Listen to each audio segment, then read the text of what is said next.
sejam bem-vindos ao Band Entrevista 2022, ano eleitoral. No dia 2 de outubro, os brasileiros vão às urnas escolher presidente da República, governadores, senadores e deputados federais, estaduais e distritais. Um possível segundo turno será no dia 30 de outubro. 3 de março a 1º de abril é o período da janela partidária, onde os deputados federais, estaduais e distritais poderão trocar de partido para concorrer às eleições sem perder o mandato. 6 meses antes da eleição, ou seja, dia 2 de abril, termina o prazo para o registro das legendas e partidos, para a indicação do domicílio eleitoral dos candidatos e para que presidente da República, governadores e prefeitos que queiram concorrer a outros cargos em 2022 renunciem aos mandatos. Mas o que será que o eleitor quer em 2022? Será possível traçar um perfil? O que as pesquisas falam sobre o desempenho do presidente da República, do governador do Distrito Federal? Será que, de uma forma geral, senadores e deputados federais, estaduais e distritais tiveram aprovação popular? A pandemia prejudicou esse desempenho?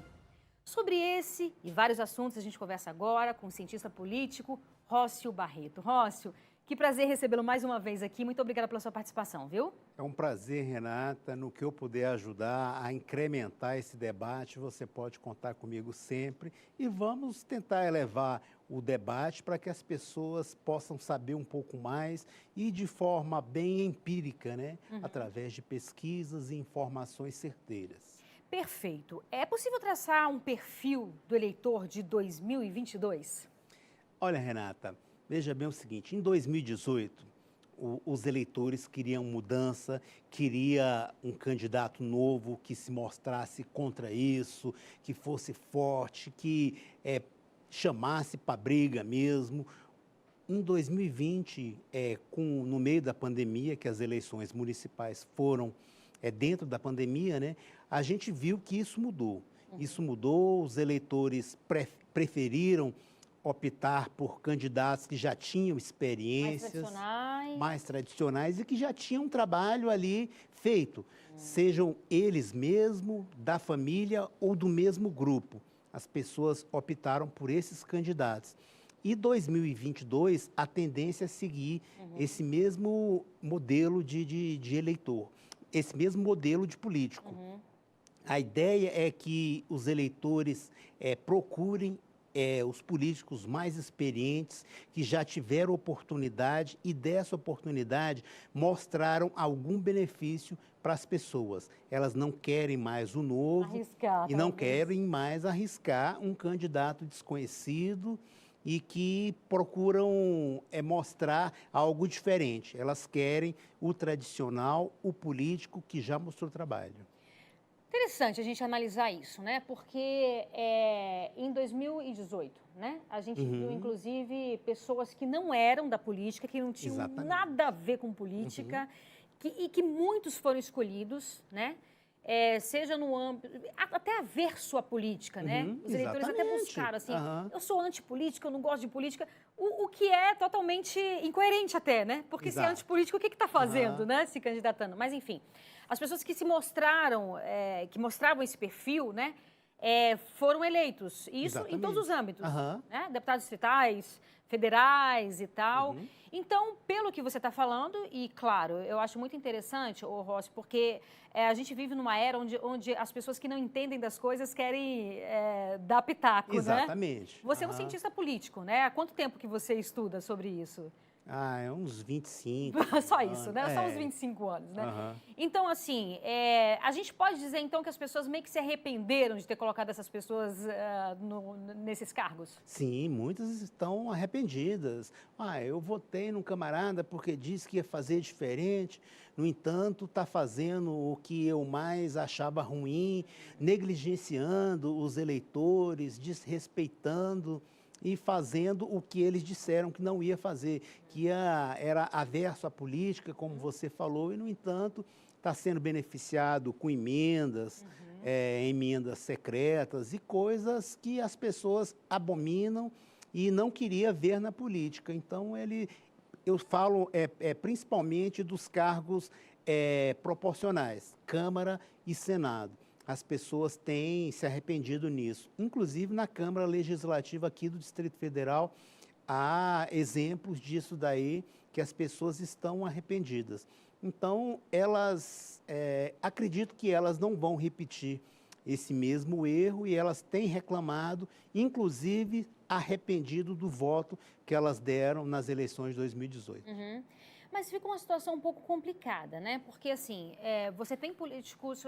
eu sou contrário você colocar todo mundo no mesmo balaio. Sim, né? sim. Você tem políticos... Não pode. Você tem políticos tradicionais que são políticos sérios, honestos. Sim, perfeito. Mas você tem políticos também tradicionais que são políticos que fazem aquela velha, né?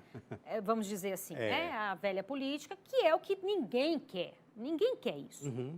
Ninguém quer a troca de favores, ninguém quer pessoas se beneficiando com o nosso dinheiro, ninguém quer isso. Ninguém quer políticos ladrões. Não quer. Né, Rócio? Isso aí é até ignorância. Ah, você está votando em tal pessoa, então você gosta disso. Não, ninguém gosta disso. Mas, ao mesmo tempo, como sair, né, Rócio? Como sair disso? Porque eu entendo, assim, que as pessoas arriscaram e elas tiveram motivos para arriscar. Sim, perfeitamente. Né? Tiveram motivos, tiveram razões para arriscar em um novo, em algo diferente. Exatamente. Em 2018, as pessoas não se sentiam satisfeitas com a agenda do PT, com a agenda do PSDB, uma agenda assim que eu falo que é uma agenda nova, que mostravam benefícios para a população e pensavam no social. As pessoas votaram contra isso. E contra isso veio muitas pessoas que levantaram essa bandeira, fora PT, fora corrupção, e generalizaram, como você falou, generalizaram. E tinha também a questão da Operação Lava Jato, que se mostrou bem atuante. Então, as pessoas estavam fervorosas, achando que todo mundo era ladrão, que todo mundo que estava envolvido ali. E que também, desculpa te interromper, e que também foi um pouco questionada. Sim, né? sim. Foi questionada a atuação do próprio Sérgio Moro. Sim. Muitas coisas foram questionadas, não por mim, mas pelo próprio judiciário. Isso, até hoje estão questionando isso daí. Hoje a gente viu o ex-presidente Lula com vários processos anulados, muitas questões que envolviam ele e outros políticos que naquela época foram presos, foram julgados, principalmente julgados pela população. Então, a gente percebeu que isso caiu em voga e as pessoas se sentem hoje arrependidas por ter ido contra uma agenda que estava funcionando. E hoje elas percebem que a agenda do governo não traz os mesmos benefícios sociais, sobretudo. Sociais para tudo. Sim, é importante esse debate. Rócio, em 2018, nós vimos algo que eu considero muito triste no nosso país, que é a polarização, né? Sim, e a polarização violenta, sendo que todos nós queremos a mesma coisa para o nosso país. Todos nós queremos a mesma coisa. Em 2022, a tendência é que isso se repita, será? Olha, eu sempre falo com as pessoas com quem eu trabalho que a tendência de um segundo turno no Brasil em eleições tanto do governo como eleições para presidente. O costumeiro era a gente ver um centro-esquerda, um centro-direita, que seriam as polarizações empurrando para o meio. Sim. E a gente tinha visto isso. Dessa última vez, em 2018, a gente viu essa polarização. Ficou um centro-esquerda e uma polarização da direita e que houve um segundo turno desse modelo aí, diferentemente do que a gente está acostumado a ver. E essa polarização, hoje, ela está um tanto quanto mais incrementada, porém, já está havendo um relaxamento, uma flexibilização para que isso não venha a ocorrer. O presidente Bolsonaro se declara ultradireita e com uns pensamentos diferentes do que a gente acredita ser algo mais propositivo, algo mais moderno, do que seria interessante a gente ver dentro de uma democracia. Ele tem uns pensamentos e umas ideias diferentes do que seria um debate mais democrático. A gente vê isso através dos discursos dele e até mesmo através dos nomes nomeados para o ministério. Interessante. Olha só, vamos dar vamos tentar ampliar o nosso olhar globalmente. A gente teve aí, durante um período, a direita, não extrema-direita, né? Porque eu acho que a extremidade, ela tende a cair. Toda e qualquer extremidade, ela tende a cair. Mas a gente teve aí um período onde a direita conseguiu se eleger em alguns países. Sim. Né? Só que isso está ruindo, de uma certa forma? Está ruindo porque as eleições, a gestão pública no mundo, ela é cíclica. Então, esse ciclo está passando, as pessoas estão vendo que as escolhas que elas estão fazendo, que elas fizeram anteriormente, não corresponderam às expectativas dela. A gente viu isso na Argentina, a gente viu isso no Chile, na Bolívia. E a gente tem visto isso em vários países, inclusive na Europa. Sim. Portugal, França. A gente tem visto isso. Então, quando as pessoas são beneficiadas por políticas públicas de um governo progressista, elas acreditam que poderia ter sido mais. Aí voltam a um que é um pouco mais retrógrado. Aí elas se arrependem porque não tinham os mesmos benefícios e as mesmas políticas públicas que tinham anteriormente. Você tem um parâmetro, né? Você tem Exatamente. Como comparar, né? Aí você faz essa análise, você pega um espectro e dentro desse espectro você começa a medir. Opa, não era bem isso que eu queria algo um pouco maior e que atendesse às expectativas, principalmente as expectativas do social. Interessante. Pegando um gancho do que você está falando, Ross, quem está em casa e não consegue compreender o que é direita, o que é esquerda, como é que a gente poderia diferenciar para essas pessoas? Olha, direita, esquerda, a gente vê a direita como velha política, os políticos fazendo mais do mesmo. E a gente vê a esquerda como um campo mais progressista, algo que procura um pouco mais e que possui políticas públicas para atender um pouco mais de pessoas. Seria a gente ver uma divisão melhor de renda através do Estado, o que a gente não vê quando a direita assume o governo. Ela tem um pensamento mais voltado para o empresariado do que para a população. Essa é como é que se fala? Uma diferenciação que a gente pode começar um debate. Claro que tem vários, mas exato, vários de uma forma mais superficial, né, para que as pessoas possam compreender. Possam entender, a gente pode ver isso daí. A esquerda trabalha mais o lado do Estado, mais os benefícios do Estado para a população, enquanto a direita beneficia mais os empresários e as pessoas endinheiradas. Certo. Vamos dar uma olhadinha agora, voltar aqui mais para o nosso quadradinho aqui do Distrito Federal.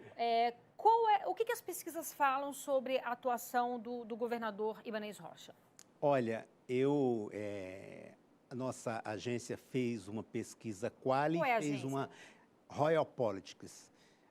Então, a gente fez uma pesquisa no final do ano, no final de novembro, início de dezembro, uma Quali e uma Quant. Desculpa, qual a diferença, Quali e Quant?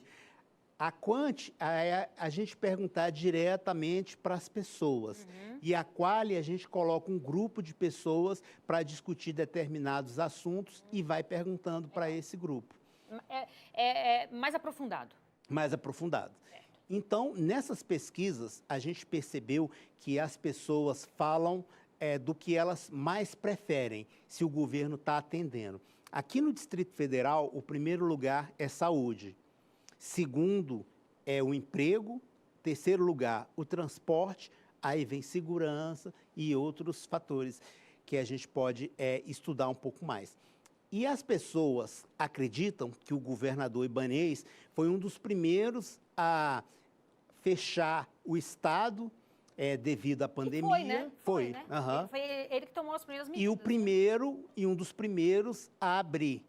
favorável à vacina, sempre procurou, ampliou a rede de saúde, então as pessoas o veem como um governo que está trabalhando. Essa é uma das expectativas das pessoas. No campo do emprego, elas não o veem o governador como um bom gestor. Acredita que falta mais emprego. Nesse momento, o governador Ibanez é o favorito das pessoas. Se as eleições fossem hoje, ele teria grandes chances. As pessoas o veem como um grande empreendedor e como tocador de obra. Essa é a visão das pessoas nesse momento. Interessante. Rócio, continuando a falar sobre aqui o Distrito Federal, né? Você falava que se as eleições fossem hoje, o governador Ibanez Rocha seria reeleito. Mas a gente sabe que a gente está em janeiro, né? Sim. Daqui para outubro, muitas coisas podem acontecer. Exatamente. Né? Tancredo Neves que dizia que política é como nuvem, né? Você vê, agora daqui a pouco ela pode mudar, né? Muitas coisas podem mudar. Quais são os nomes que hoje a gente tem que seriam possíveis candidatos ao governo do Distrito Federal? Olha, eu conversei com o senador Exalci no final de dezembro. Ele me garantiu que era candidato, fez até o lançamento da pré-candidatura dele. PSDB, né? PSDB. Conversei com Rafael Parente, ele me falou o mesmo. Ex-secretário da Educação. Ex-secretário de Educação, ele vem candidato pelo PSB. PSB. Conversei com Leandro Graz, que é deputado distrital pela Rede. Ele me falou que lançou o nome dele também como candidato. Falou que existe uma possibilidade de formar um grupo, é o que ele quer, formar um grupo e desse grupo tirar um nome. Um grupo de esquerda, seria? Centro-esquerda. Centro-esquerda, para que possa fazer uma oposição ao governo ibanez. Conversei também com o senador Regufe, ele falou que ainda não tomou nenhuma decisão. Ele vem bem nas pesquisas, ele está em terceiro lugar hoje, a gente, dentro dessas pesquisas. Segundo é Flávia Arruda, caso ela seja candidata ao governo.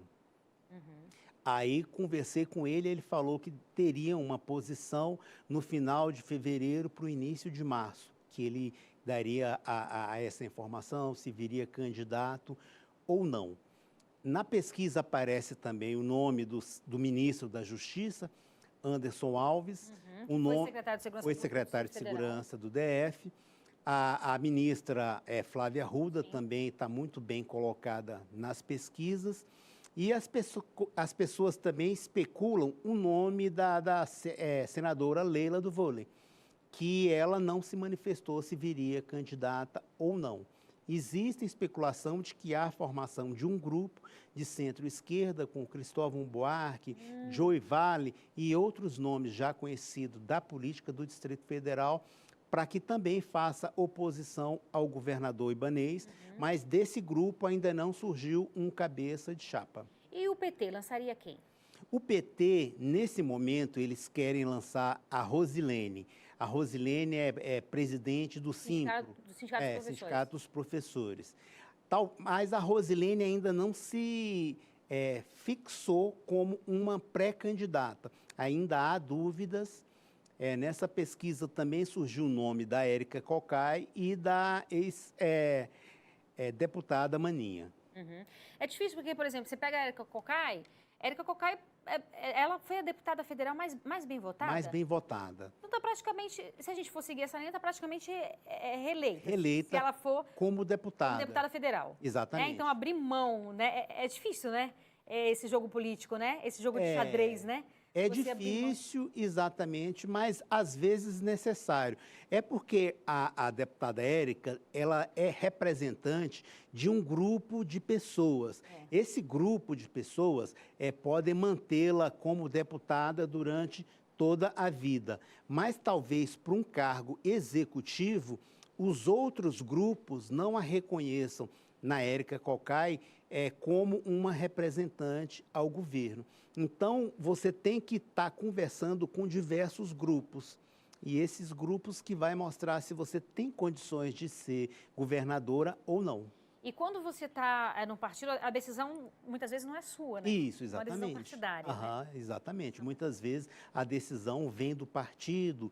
Não, a gente precisa lançar um candidato. Mas eu creio, através dos meus estudos, do meu conhecimento, eu acredito que o PT não vai lançar um candidato a governador aqui no Distrito Federal. Vai fazer composição. Seria surpreendente isso, viu? É. Porque o PT quase nunca faz composição, né? Não, exatamente. Ele sempre quer ter o nome dele. E, inclusive, é uma das críticas que os outros partidos fazem ao PT, no âmbito nacional, inclusive, não é verdade? Exatamente. Nas eleições de 2018, o professor Miragaia foi candidato a governador do PT, mas a ideia do PT seria fazer uma composição naquele momento. Mas eles lançaram um candidato para mostrar força e mostrar que o governo do governador Agnello não foi tão ruim como as pessoas mostram como foi. E não conseguiram, né? Não conseguiram. Fazer essa imagem, né? Não, ainda não. As pessoas veem o PT como algo que não seria interessante no governo. Nessa mesma pesquisa, foi perguntado qual presidente seria melhor escolhido. Aqui no Distrito Federal, as pessoas optaram em reeleger o presidente Bolsonaro. O presidente Lula ficou em segundo lugar, mas com 10% a menos. De diferença. De diferença. Então, vamos pegar o âmbito nacional, já que você citou aí, né? O presidente Bolsonaro, o ex-presidente Lula. Âmbito nacional, a gente sabe que todas as pesquisas dizem que se a eleição fosse hoje, o ex-presidente Lula ganharia a eleição, é isso? Sim, a ideia é essa. Com uma diferença até relativamente grande. Relativamente grande, inclusive, alguns institutos, algumas pesquisas apontam até vitória num primeiro turno. Qual a análise que você faz disso, Rócio?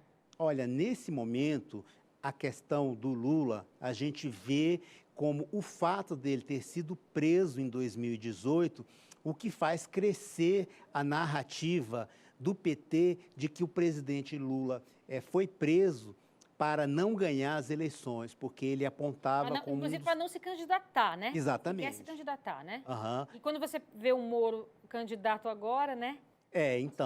Então, aí a narrativa do PT cresce e cria um pouco mais de força exatamente por isso, porque o PT sempre bateu nessa tese. O juiz está fazendo coisas políticas. O juiz aceitou uma denúncia do Ministério Público muito frágil. O juiz aceitou, a justiça aceitou e fez com que o processo ocorresse numa velocidade grande. Tudo isso faz com que o PT cresça, porque o Lula conseguiu anular todos os processos dele, as pessoas já o veem como um candidato que foi prejudicado por ações de pessoas que não tinham uma certa força, não tinha estrutura suficiente para aguentar o que foi mostrado na televisão. A gente está terminando. Eu queria que você desse um recado aí para as pessoas. Hoje, esse ano é ano eleitoral. Tão importante cada voto, né, Rossi? Sim, tão importante a gente ter consciência do nosso voto. Para todos os candidatos, né? Eleição geral que a gente vai ter. O que você fala para essas pessoas? Olha, o que eu posso deixar como uma informação que as pessoas procurem votar, como você falou aí, que cada voto é importante, mas antes de votar, procure conhecer o seu candidato, saber o que ele fez, se ele está envolvido em algum crime, se ele tem alguma coisa por trás dele que impede que ele seja aquele candidato que não vá cumprir com o que ele está prometendo ali, e procure conhecer um pouco mais. Hoje as pessoas votam num deputado distrital. Vamos pegar o exemplo daqui. Vota num candidato a distrital, o camarada fala, eu vou melhorar a segurança, vou melhorar a saúde, vou fazer isso. Ele não tem força para isso. Não tem poder. Não tem autonomia para isso. O máximo que ele pode fazer é apresentar uma emenda que leve um pouco mais de dinheiro para que melhore a saúde, um posto de saúde, criar... comprar remédios, o que pode fazer é isso. Então, conhecer primeiro o que os políticos podem fazer dentro do cargo que estão se candidatando. E os governadores, que as pessoas procurem o conhecer melhor, o seu trabalho, se já tiver feito algum trabalho, é conhecer o que ele vem fazendo e saber qual grupo que ele está apoiando. Porque muitas vezes há um candidato ali que ele está dentro de um grupo e esse grupo não vai mostrar um trabalho adequado de acordo com o que ele vem prometendo. Maravilha. Muitíssimo obrigada pela sua participação mais uma vez, viu? Eu que agradeço a você e agradeço a todos os telespectadores. Maravilha. O Boa de Entrevista fica por aqui. Muito obrigada pela sua companhia. Use máscara, se vacine, se cuide. Até sábado que vem. Tchau, tchau.